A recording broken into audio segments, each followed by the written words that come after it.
it's Sherri from A Quilting Life, and I'm here today to share my November block of the month. I cannot believe it's November so quickly, and really excited about getting this quilt finished up and to see all of your finished quilts. So today I'm going to talk about the November block, which is a terrific block made up of 4 half square triangles, 4 flying geese units, and a square unit. And then I'm also going to share with you another bit of sewing that you can do for the finishing that I sort of mentioned last month. So this will have you all ready to go next month to put your quilt together if you're using one of my 3 settings. And let's go ahead and get started.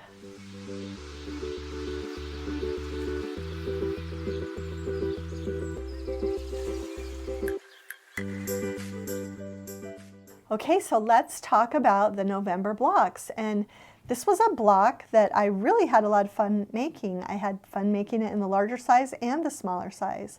The center unit is a square and a square. And, you know, for the large block, I used the pink with the green, and for the smaller one, I went with the dark green and the red. For both blocks, I did use the Mini Simple Folded Corners ruler. It just makes it so easy because you don't have to cut any triangles, and we do have a video tutorial on how to use this ruler that you can watch, but it's really helpful. The other option, if you don't have the ruler, is just to follow the pattern instructions and draw the diagonal line on the wrong side of your fabric and sew 1/4 of an inch away and trim. But the ruler is wonderful. Then we have 4 half square triangle units in the outer corners of each block. And then we have 4 flying geese, and they're kind of flipped so that the background makes another square in a square illusion, really, for that center square in a square. So you're really not making 2 square in a squares. These are flying geese. And I'll show you the back. You can see it a little bit more clearly there. The flying geese. And you'll notice that these half square triangles, sometimes you'll notice that I press them open. These are pressed to one side because I believe I used triangle paper and they were left over from another project, and so they were already just pressed to the dark. And on the flying geese units too, I do want to mention, if you want to use your block lock ruler or another similar flying geese trim tool, you will need to size up from the pattern. The pattern measurements are given for the flying geese with the traditional method of piecing them. But I did use my flying geese ruler for this and size them up. So you'll need to do that accordingly. And again, just the pressing for these. Okay, and as I mentioned last month, I'm going to share with you a little bit more about the finishing. Now, you're not really going to know what it is, but each of the 3 settings has this type of sashing in between the blocks. So it's a light, a print, and a light. And for the first setting option, where you're just using the 6-inch finished blocks, you will be sewing these pieces together, and then you will be cutting these into 6.5-inch lengths. Now, if you're doing the option, either option with the larger blocks, you will be cutting these into 12.5-inch lengths, or whatever the finished size of your block is. Always measure your blocks first before you cut your sashing, because if your blocks are all roughly 1/8 of an inch off, you'll want to cut your sashing to make it, you know, work like that. Or trim your blocks so that they all measure 12.5 inches is the best way to go. If you followed along with the instructions, your blocks should be coming out as they sit at right at 12.5 inches. Okay, now, as I mentioned, all 3 settings will use this sashing strip, and you'll be cutting them into 6.5-inch lengths for the small quilt, but 12.5-inch lengths for either the quilt with just the 12-inch blocks or the quilt with both of these blocks. So I'm going to show you a little trick about trimming them as well. And I'm also going to let you know how many of these that you'll need, because I know a lot of you like to get this done. Maybe you're going to use this quilt for the holidays this year or for a gift. So let me just give you some background. This is not written on this month's pattern. It will be included in the finishing instructions that you'll get in December, but I wanted to give you this information on the video, so you might want to get a notepad and take it down. I actually think we can probably pop it up on the screen too, so that you'll have this. But if you are making the small quilt version, you will need to cut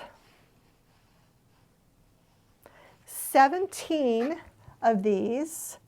They will measure 3 inches when the strips are sewn together. They are 1.5-inch strips, so they will measure by 6.5, and you will need to cut 17 of them.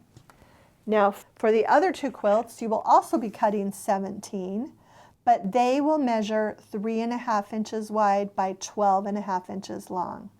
So 17 for any of the 3 versions. Just know that the small one, they're only going to be 6.5 inches. They'll be the same as the width of the block. Okay, I'm going to show you a little trick now. Well, a couple things I want to talk about with this. First of all, I do not wait to press these until I've sewn all 3 strips together. It's really helpful if you press that first seam to the dark after you've sewn the first 2 strips together. Before you've added that 3rd strip, go ahead and press, and it just makes it a lot easier when you then add that 3rd strip that you only have 1 seam to press. It just really helps keep it straighter and is super helpful. And then what I want to show you is that you can trim these together. You just need to make sure that you don't stack them on top of each other like that. What you want to do is make sure that none of the seams overlap. So if you overlap these strip sets by about 3/4 of an inch, all of the seams are in different places, and you will be able to easily trim. I'm going to grab a ruler and show you how I do that. Okay, I'm using this ruler because it actually is a 12.5-inch ruler, but you can use any ruler that you want. Remember not to use the lines on your mat. You want to use the lines of a ruler. And also check and make sure that your block really is 12.5 inches. I just set my block on this 12.5-inch square, and my block is a good size, and I've measured my other blocks too. You want to measure. I suggest if you are having any problems with getting your blocks the correct size, don't cut these sashing strips until after you've finished your December block and you know that all of your blocks are 12.5 inches. But if you're pretty confident with how your blocks are turning out, then you can go ahead and do it now. I always take and even up my edges. And then I'm just going to put this on there because it's exactly 12.5 inches wide. And there's 2 of my strips.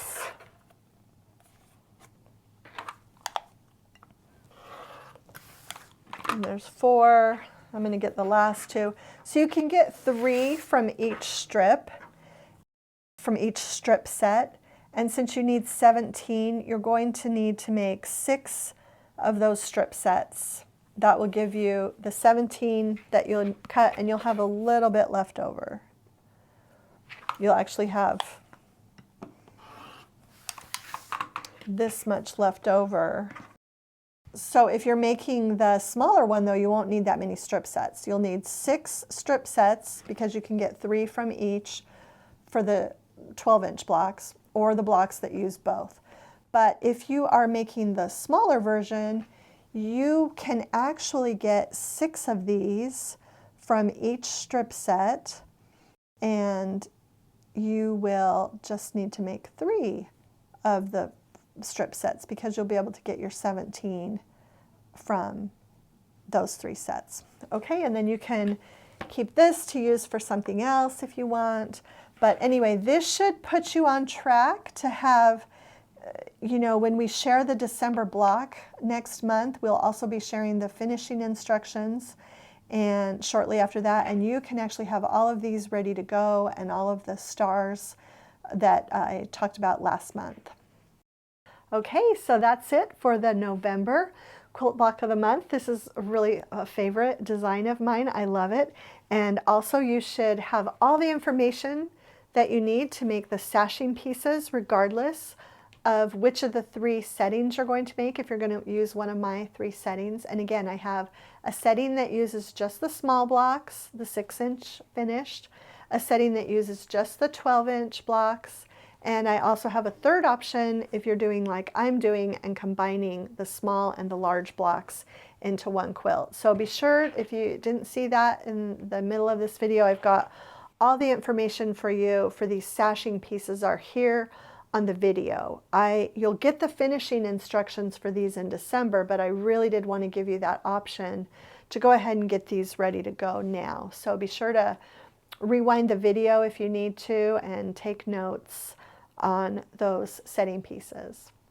And I'll be back next month with the final block and the finishing instructions.